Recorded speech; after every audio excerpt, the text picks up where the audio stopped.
Good morning. This is Trang Vo at the California ISO. Thank you for joining us for the Release User Group on March 4, 2025.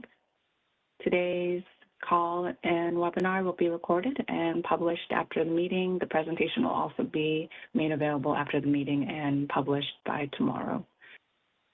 Okay.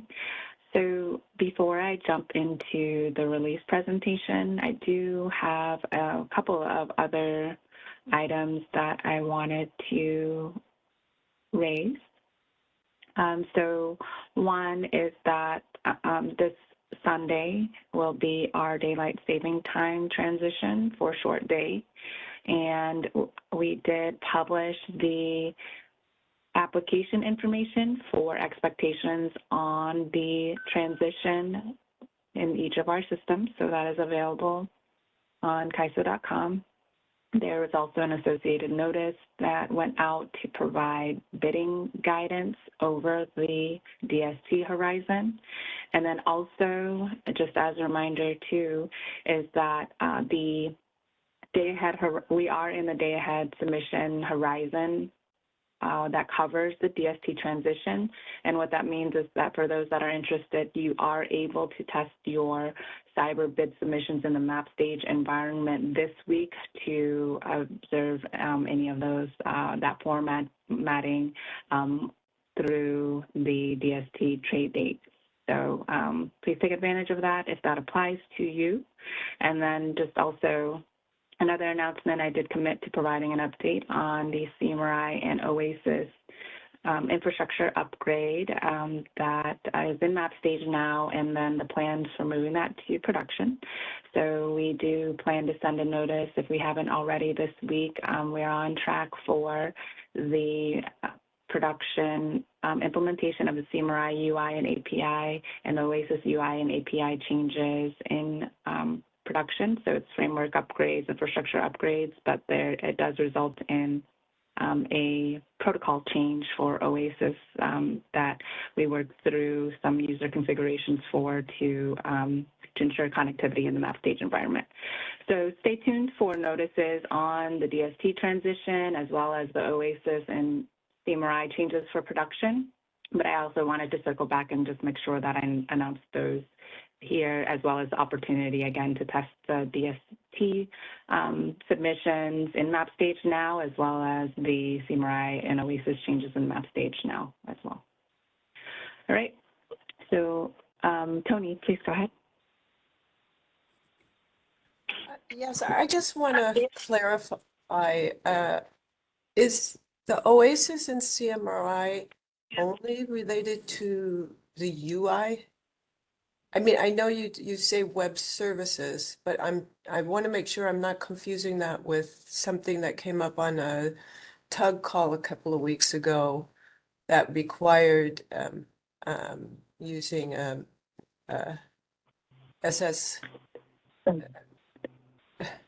HTTPS, right? HTTPS, yes, I'm sorry. I was having a mind blank all of a sudden. I know, it's okay, Tony. There's a lot going on right now. So, so thanks for raising that. So that is, okay, so to answer your first question, it is the UI and the API. And so this is related to that change that was also discussed in the technical user group and as a result in a change for OASIS to change the protocol to use HTTPS. And again, that came up in the TUG even this last week, and I did commit that we would send out a notice at least a week before our planned cutover in mid-March in production, and also that I would announce it in the RUG. So that is the same change that we're referring to. So if you are having any concerns about that, please reach out and send a note or a city after the call. But we do plan on making those changes next week in production, and and that was kind of already pushed out because we knew some users were having issues, so we felt that we worked through those in map stage already, and that we were prepared. But if you have anything that's outstanding, please let us know. Does that help answer your question? It does. I just wanted to know if, because if we need to add that HTTPS to the URLs, because I thought I had tested in MapStage without making a change. Is it like a soft Mhm. cutover, or are you repointing, or I don't- So Tony, I can reach out and send you additional information. So it shouldn't require a URL change on your okay. side, but we did realize that some of the, I think the SSL configurations on our customer side needed to, so it wasn't an issue with the change itself, but the change did uncover a configuration issue for some of our customers that they just Okay. needed to adjust to bring to the ISO standard. So I have a note to follow up with you specifically and provide you the technical information, and then we can kind of walk through that and then just make sure that you're covered from the test Okay. cases that you ran in map stage. Okay? Okay. Okay. Thank you. Yeah, thanks for raising that. That is it could be a big change, so definitely glad you brought it up. So, all right, good.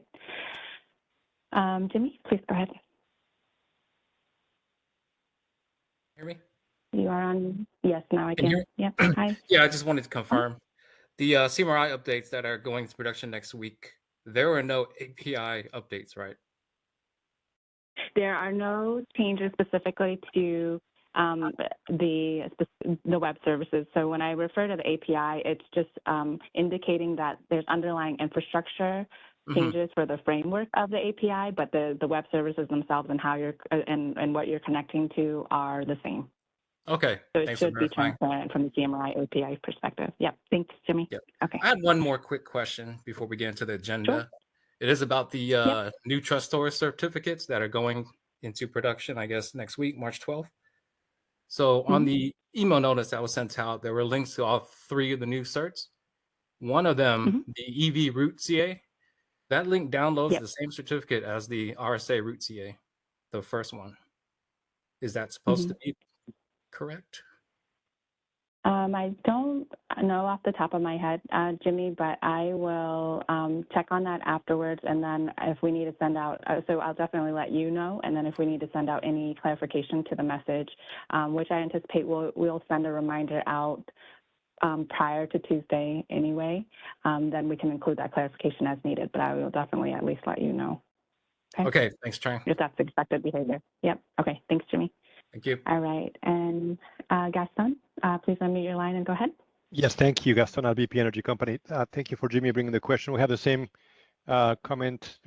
There seems to be a duplication on the trust source links provided.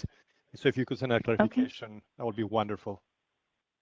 Okay, sounds good. I'll put that on my list to review the information that went out, and then I will definitely let directly you, Jimmy, and Gaston know. And then if we need to revise the communication reminder that we send out to clarify, then we will do that as well. So Thank I you have very those much. action items for that. Appreciate it. All right, thank you. And then Jimmy, your hand is still up. Do you have any other question or comment? No? Okay. Oh, no, sorry about that. Thank you. No problem.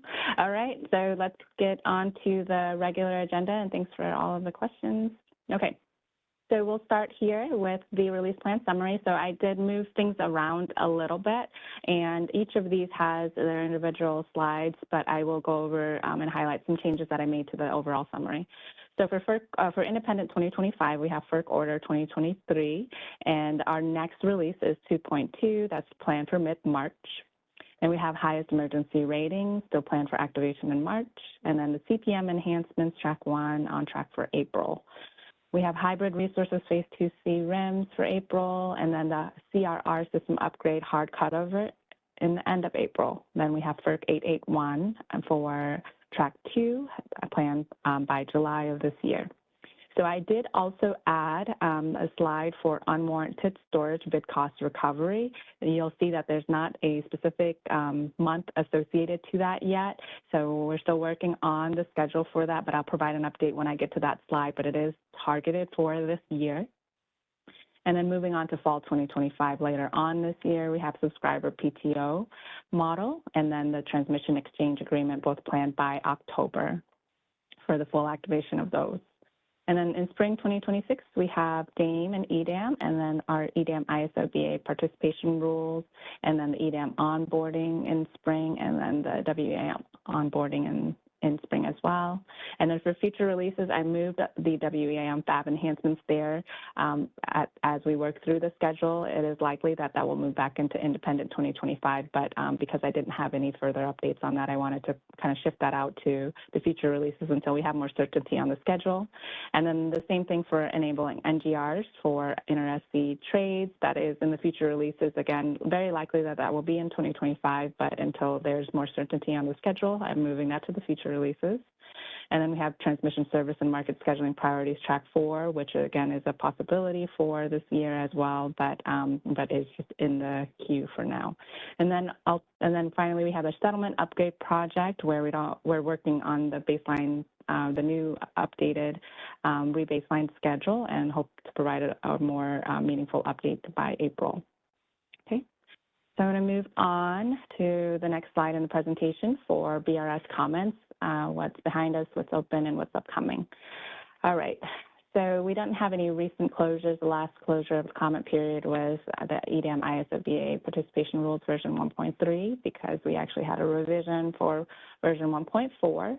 So that comment period that ended February 21st was extended through the end of this week, and that was due to the publication of the additional information in the BRS for the example, as well as the associated Excel file. So the BRS version 1.4 is there, and then on the release planning page, we also have the file that was presented by Mike at the last RUG 2 weeks ago to walk through the different examples for EDM ISOBA participation rules. So please take a look at that, and then you have the opportunity again to submit comments via the commenting tool on that initiative, any versions up until this point, and then that will go through the end of this week.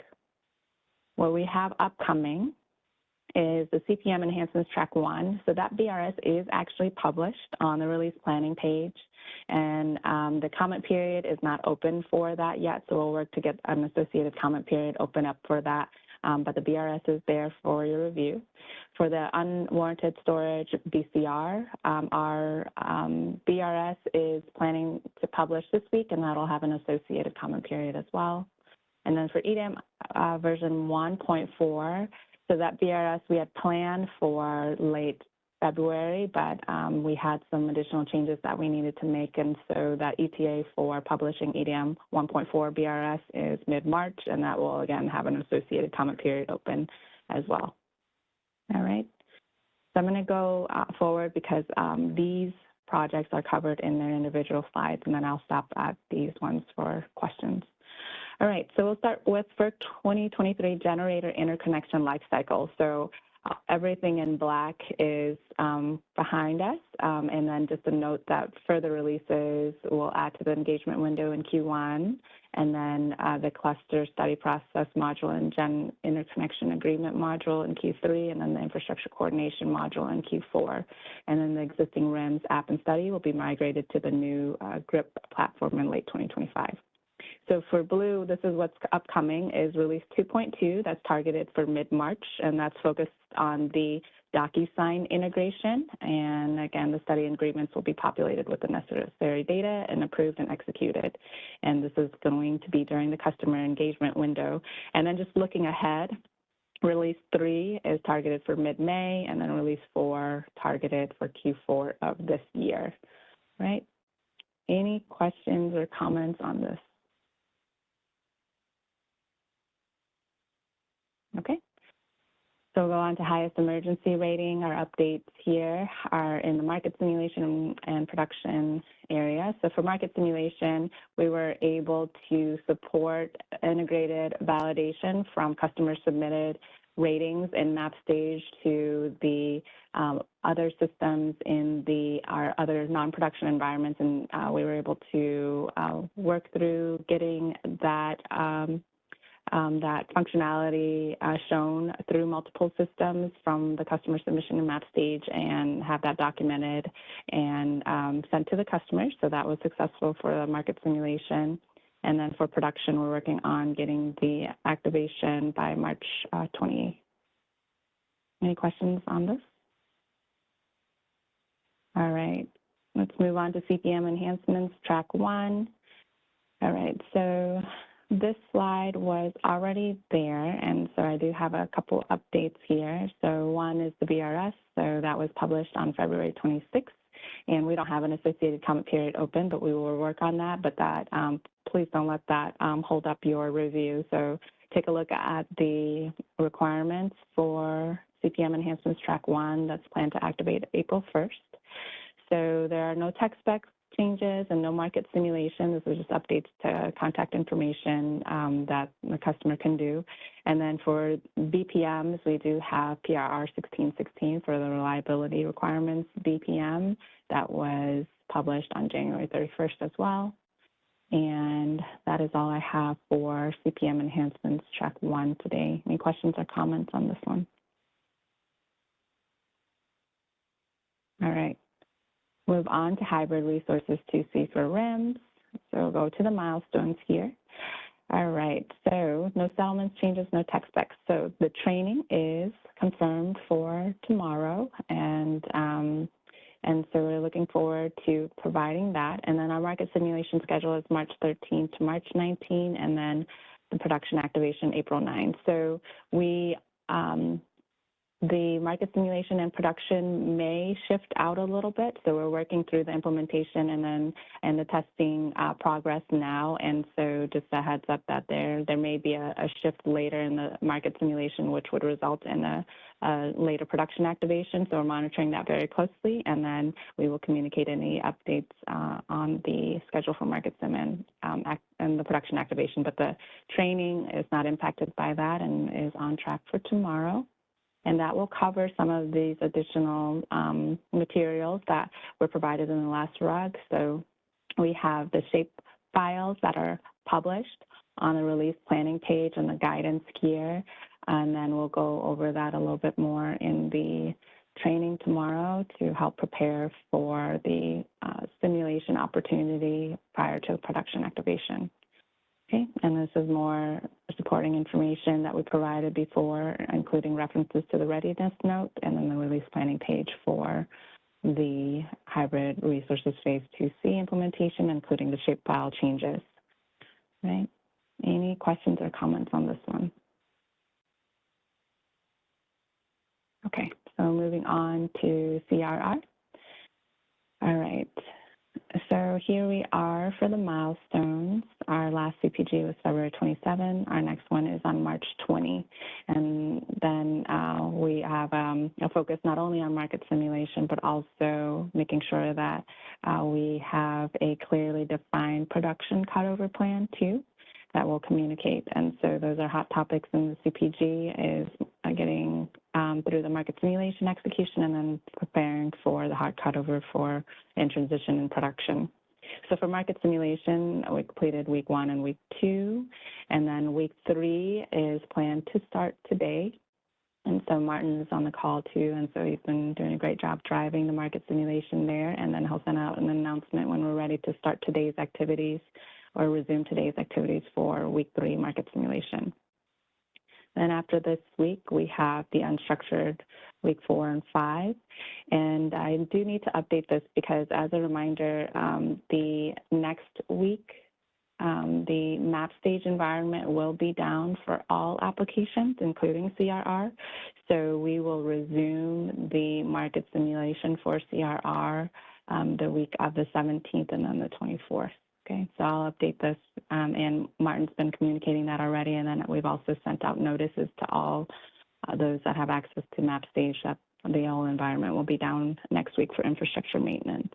Okay, and then there's also been a lot of effort here to reach out to organizations that are impacted or leverage the production CRR process to get more acknowledgement and awareness of the production hard cutover at the end of April. So we are making an effort to make sure that everybody who uses the CRR processes in production are participating in the simulation and acknowledging their readiness. And so we did ask for responses via city by the end of next week to ensure that customers are, or customers and their organizations are engaged in this effort to take advantage of the testing opportunities, and then confirm their readiness for this hard cutover that's happening at the end of April. So we'll continue to send more notices and do more outreach on that. So you've seen a lot of communication if you are an impacted CRR user, and we appreciate all of your participation in this effort. Any questions or comments on this? All right, thank you, Martin, for the update. I'll make sure that week 4 and 5 are updated on the slides before we post. All right, good. Okay, and then just another note on this too is that if you are registered to participate in a market simulation for CRR, Martin is running a CRR specific execution call, and so please reach out to marketsim@CAISO.com if you need that information. All right, so I'll go ahead and move on to FERC 881.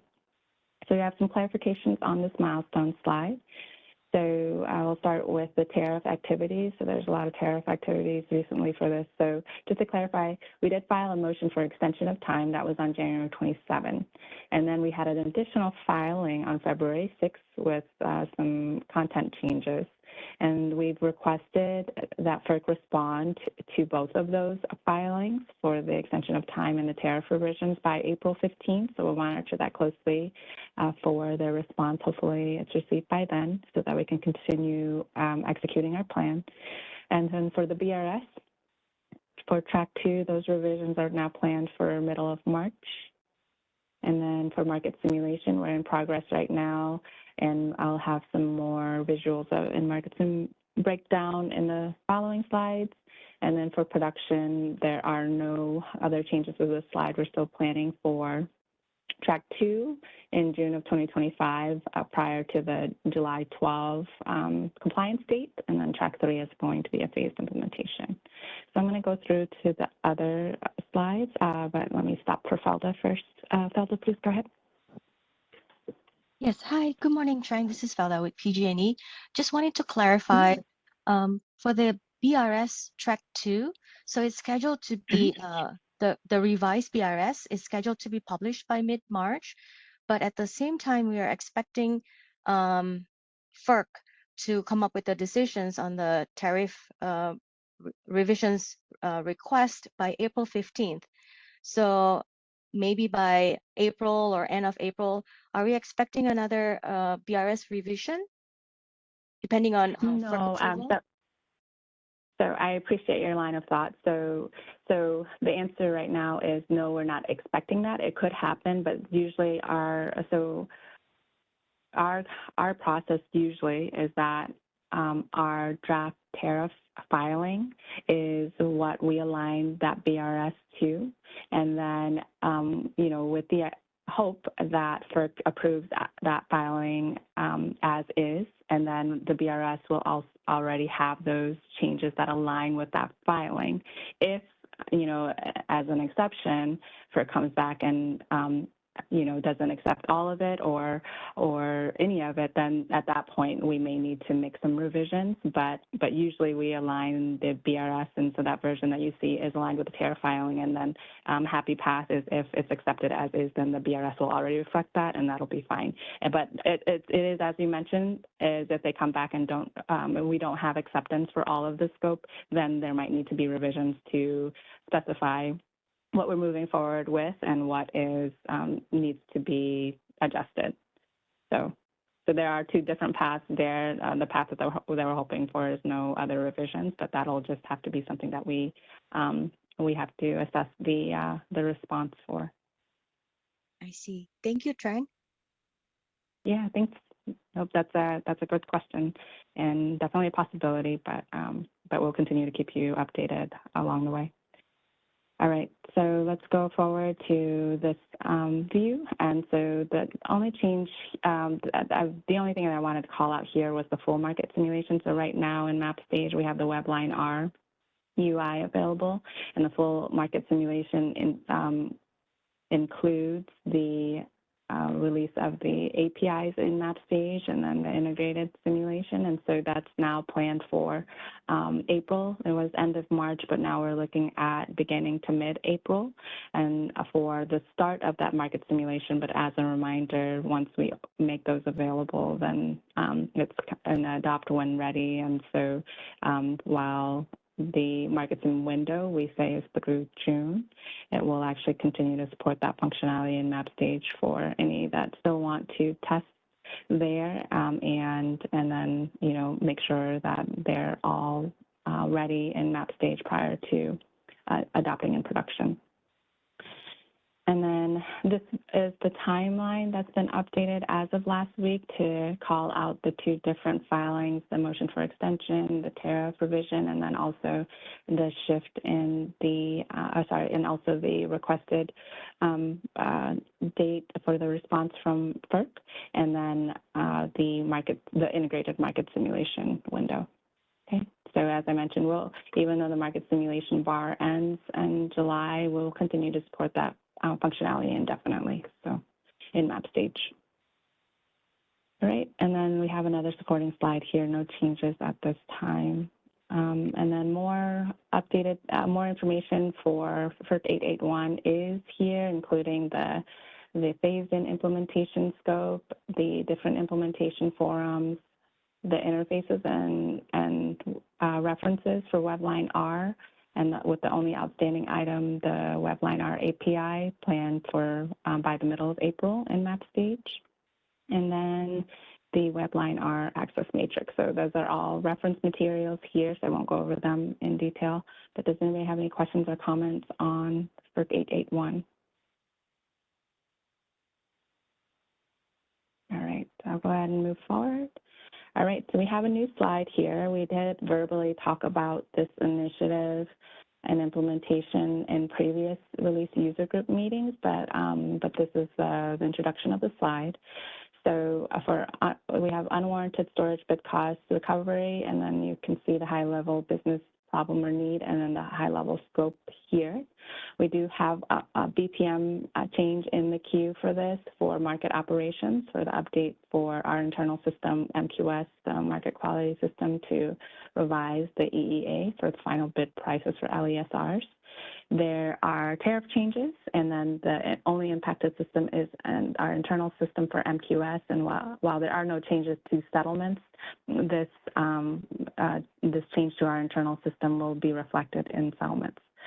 So the BRS is planned to be made available this week, and then we'll have an associated comment period for that. No text spec says there's only an internal change that's being made. And then for tariff activities, we did file ER 25-576 in November of last year. And as of February 20, FERC did accept that. We, again, have in the queue a PRR for market operations BPM that's forthcoming. And then we will have a market simulation and production activation for this. So you'll note in production that the filing and our calculations will be retroactive to December 1st of 2024. And so what we still need to provide is going to be the implementation date, where we will start calculating back for December 1st and onward. So that's the two different dates there. So you can expect that everything will be retro to trade date December 1st, 2024, and then we'll provide a date of when everything will be prospective as well, once we define when the changes will go into production by. All right, any questions or comments on unwarranted storage BCR? Okay, so we'll move on to the fall 2025 release. I don't have many changes here. We're still working on the subscriber participating transmission ownership model, and these dates here that have the star next to them. So the upcoming milestones are targets based on an annual functional fall release timeline. So the next milestone that you would expect is for settlement config guides in March for normal fall activation. So we'll work on validating this and planning this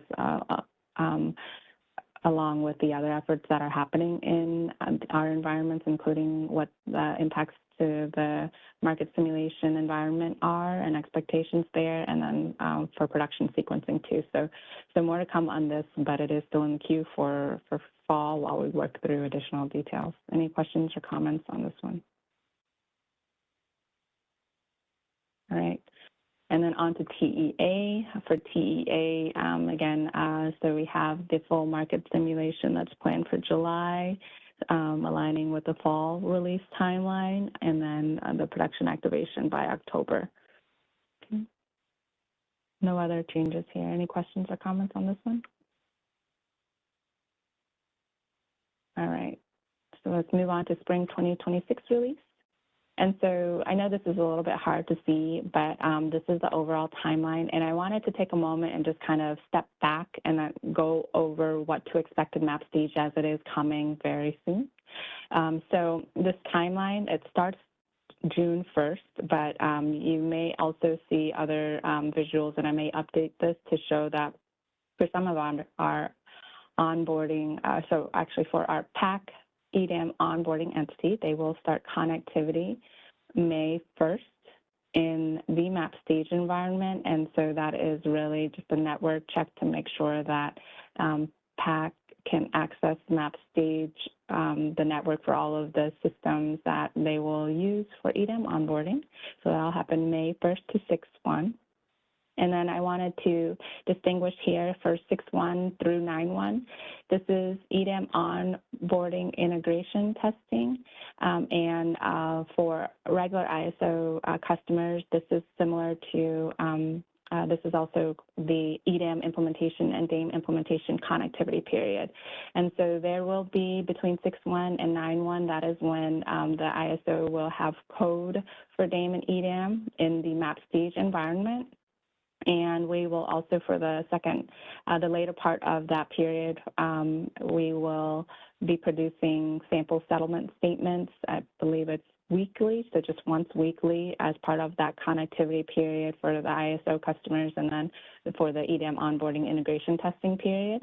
And so prior to 6/1, we will announce and just confirm all of the different code and systems and interfaces that will be available in MapStage for our ISO customers to start the connectivity, as well as for our PAC to start their integration testing. So that's kind of the expectation for 6/1 to 9/1 in the MapStage environment, and that's also when the ISO will be doing our internal testing to prepare for meeting our readiness to start the formal market simulation.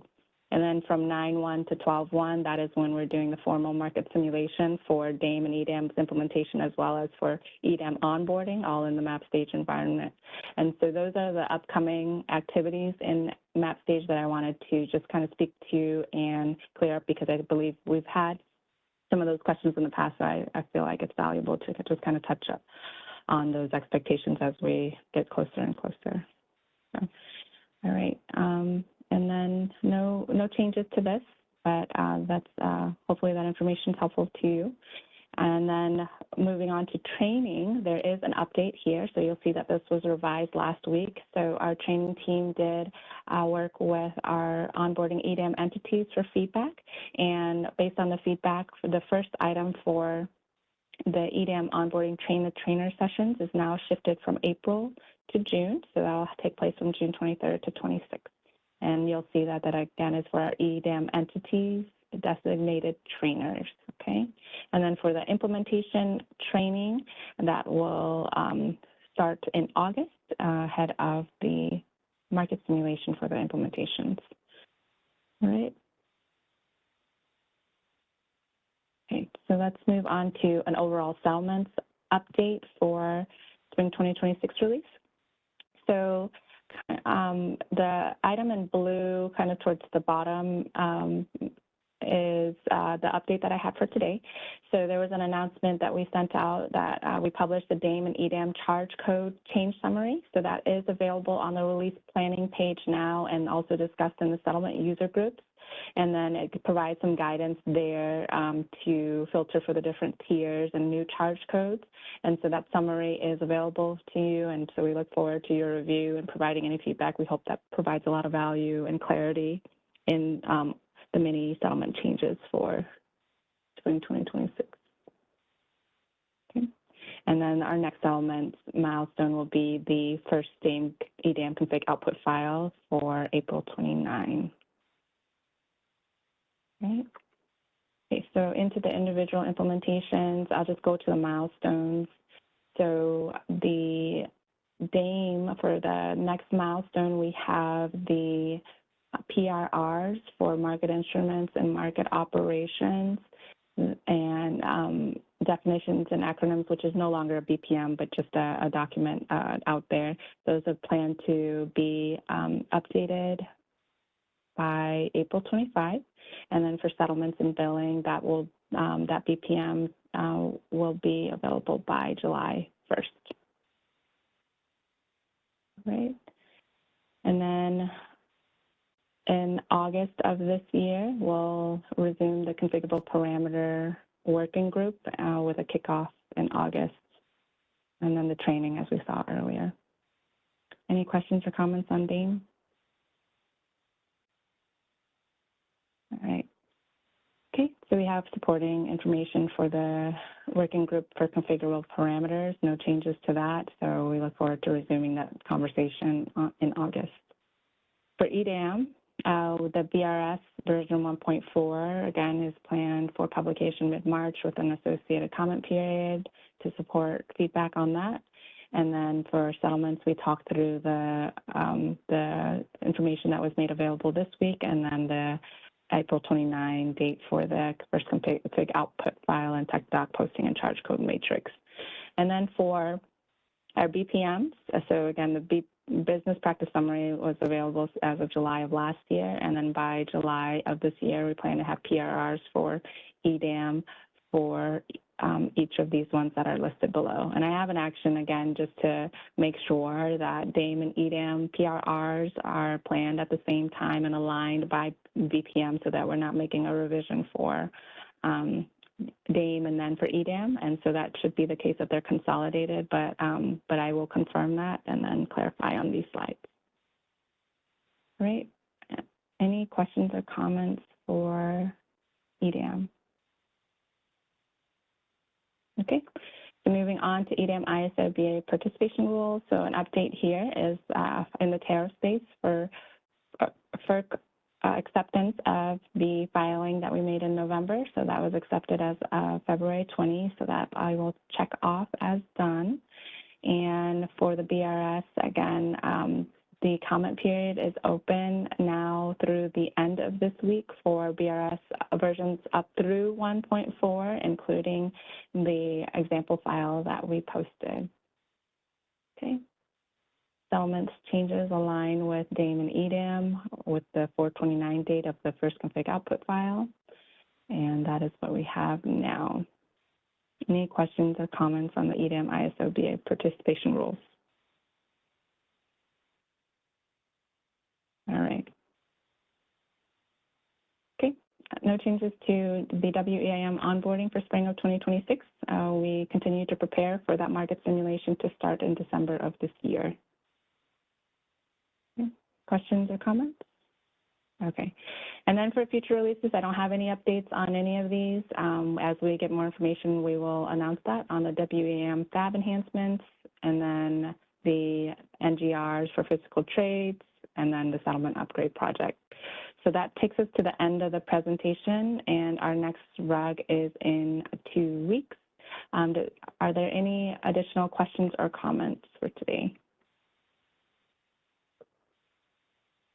All right, thank you very much for joining. We look forward to talking to you again. Have a great rest of your day.